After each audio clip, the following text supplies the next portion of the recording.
आपसे बात करेंगे। आदरणीय शरद पवार जी, आदरणीय उद्धव ठाकरे जी, आदरणीय नाना पटोले जी, मंच पे बैठे हुए हमारे एमवीए के महाविकास आघाड़ी के सभी हमारे नेतागण, आज के इस प्रेस कॉन्फ्रेंस में आए हुए हमारे सब पत्रकार भाई बहनों, इलेक्ट्रॉनिक मीडिया, प्रिंट मीडिया के हमारे सभी साथी, कांग्रेस, राष्ट्रवादी कांग्रेस और शिवसेना के बैठे हुए हमारे सभी नेतागण और दोस्तों, जैसे कि आप जानते हैं कि सबसे पहले तो मैं आप सबको रक्षाबंधन की शुभकामनाएं देता हूं। और रक्षाबंधन की जिम्मेदारी, जैसे हमारी बहन की रक्षा करने की जिम्मेदारी हम पर है, वैसे ही इंडिया की रक्षण करना भी हमारी सबकी जिम्मेदारी है। ये आज का दिन ये महत्वपूर्ण है, ऐसे मैं मानता हूं। इसलिए आगे बढ़ने से पहले आप तो जानते हैं कि ये इंडिया की इस मीटिंग की पूरी तैयारियां यहां पर बहुत जोर शोर से हुई है। सभी राजनीतिक दल तकरीबन पहले मीटिंग में तकरीबन 26 थे, आज 28 राजनीतिक दल इस गठबंधन में, महागठबंधन में, इंडिया की गठबंधन में आज शामिल हुए हैं। और सभी पार्टीज के हमारे साथी बड़े जोर शोर से इस मीटिंग की सक्सेस के लिए काम कर रहे हैं।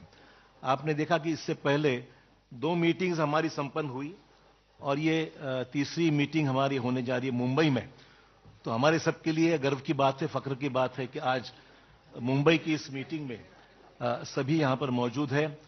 छत्रपति शिवाजी महाराज की ये जन्मभूमि है, संत महात्माओं की ये जन्मभूमि है और शाहू फुले अंबेडकर की विचारों की ये महाराष्ट्र है। इसीलिए मुंबई में इसकी मीटिंग होना एक अलग महत्व रखता है। छत्रपति शिवाजी महाराज ने धर्मनिरपेक्षता और कल्याणकारी राज्य के एक महान प्रतीक उनकी इमेज रही है।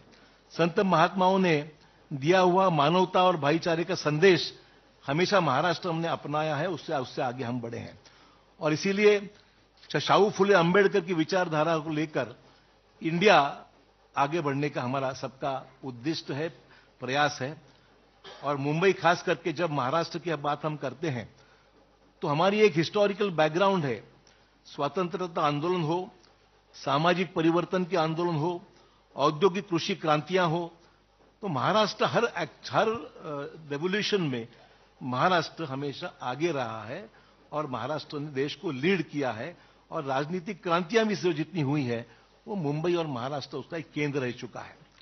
दोस्तों, आज सबसे अहम मसले हमारे सामने हैं जो हम देखते हैं कि महंगाई, बेरोजगारी जैसे मुद्दे पे हम लोग आवाज हमेशा उठाते आ रहे हैं।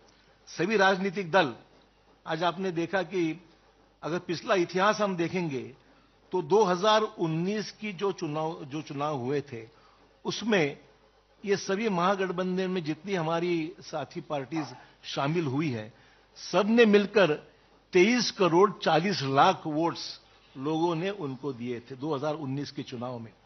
और बीजेपी को उस चुनाव में 22 करोड़ 90 लाख वोट मिले थे। तो आप समझ सकते हैं कि इंडिया में शामिल हुए जितने पार्टी, सिर्फ एक ही बात थी कि अलग अलग होने से वोटों का बंटवारा हुआ और 23 करोड़ वोट मिलने के बावजूद भी भाजपा 22 करोड़ वोटों से वो देश में अपनी ताकत बना सके। आज इंडिया के इस गठबंधन में 11 चीफ मिनिस्टर शामिल हैं, जो बाकी जिन्होंने भाजपा ने तोड़ मरोड़ के सरकार जहां गिराई वो छोड़कर बात कर रहा हूं कि 11 चीफ मिनिस्टर्स इस हमारी इस गठबंधन में शामिल है। आपने देखा कि मध्य प्रदेश, गोवा, महाराष्ट्र जैसे राज्य को भी तोड़ने का काम भाजपा ने किया है। पर आपने देखा कि कर्नाटक में तोड़ने के बावजूद दोबारा वहां पर ज्यादा अक्सरियत से हमारी सरकार वहां पर कर्नाटक में लोगों ने चुन के दी है। और मुझे पूरी उम्मीद है कि इंडिया के इस माहौल से आज जो भी हम कोशिश कर रहे हैं, महाराष्ट्र में हमारे सरकार तोड़ने के बावजूद भी महाराष्ट्र में दोबारा हमारी सरकार, हमारी एमवीए की और अन्य साथियों को मिलकर हम स्थापित करेंगे, ऐसे पूरी उम्मीद दोस्तों हमको है। मैं ज्यादा वक्त नहीं लूंगा क्योंकि सभी पार्टीज इसमें शामिल है। आदरणीय पवार साहब और ठाकरे साहब को भी आपको संबोधित करना है। आज हमारे लिए महत्वपूर्ण है कि आज सभी राजनीतिक दल हमारे साथ में हैं और बड़े ताकत के साथ में आने वाले चुनाव एक पॉजिटिव डे हमारी सिर्फ किसी को विरोध करना ही इतना हमारा एजेंडा नहीं है। डेवलपमेंटल अलायंस मैं कहूंगा कि इसमें डेवलपमेंट का एजेंडा है, कुछ पॉजिटिव काम करने का एजेंडा है और साथ ही साथ देश के जो फैसिस्ट फोर्सेस है उनको रोकने की चुनौती हमने स्वीकार कर ली है। इसलिए एक छत्र में सब यहां पर इकट्ठा हुए हैं। धन्यवाद।